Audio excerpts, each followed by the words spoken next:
Summer કુલરની recipe share કરું છું। જો કાઠિયાવાડી તમે છો તો તમને તો ખબર જ હશે કે આપણને તો છાશ વગર ચાલે જ નહીં। એમાં બી મસાલા છાશ મળી જાય તો મોજ પડી જાય। તો એના માટે અત્યારે મેં ફુદીનો લઈ લીધો છે હાફ કપ જેટલો, અને હાફ કપ જેટલી જ મેં અત્યારે ધાણાભાજી બી લીધી છે। તમે તમારા ટેસ્ટ પ્રમાણે એડ કરી શકો। એક નાનું એવું મરચું લઈ લીધું છે અને આદું લઈ લીધું છે।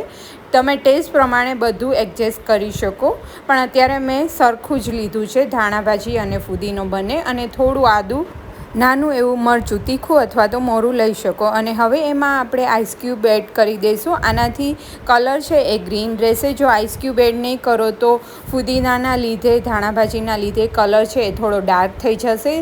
1 ટેબલસ્પૂન જેટલું શેકેલ જીરું પાવડર એડ કરી દઈશું। થોડું એવું સિંધા નમક એડ કરી દઈશું, અથવા તો ચાટ મસાલો બી તમે લઈ શકો।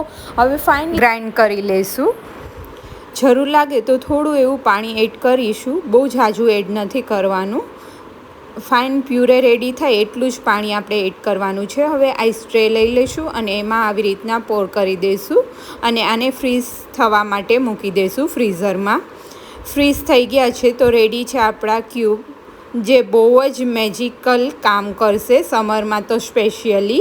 તો આને તમે આવી રીતના એક કન્ટેનરમાં બધા ક્યુબ્સને પેક કરી અને ફ્રીઝરમાં ફૂલ યર માટે સ્ટોર કરી શકો। અને ઇન્સ્ટન્ટલી જ્યારે બી તમને મન થાય ત્યારે આવી રીતના છાશ લઈ લેવાની એક ગ્લાસમાં, અથવા તો જો તમારી પાસે છાશ રેડી ના હોય, બનાવવી હોય તો દહીંને એક મિક્સર જારમાં લઈ અને એમાં આઈસ ક્યુબ એડ કરી, થોડું વોટર એડ કરી અને બનાવી શકો। મારી પાસે અત્યારે છાશ રેડી જ હતી તો એ છાશમાં એક ક્યુબ આપણે એડ કરી દઈશું અને પ્રોપરલી બીટ કરી લઈશું। તો રેડી છે, બહુ જ ઇન્સ્ટન્ટલી બની જશે એવી રેસ્ટોરન્ટ સ્ટાઇલ મસાલા છાશ।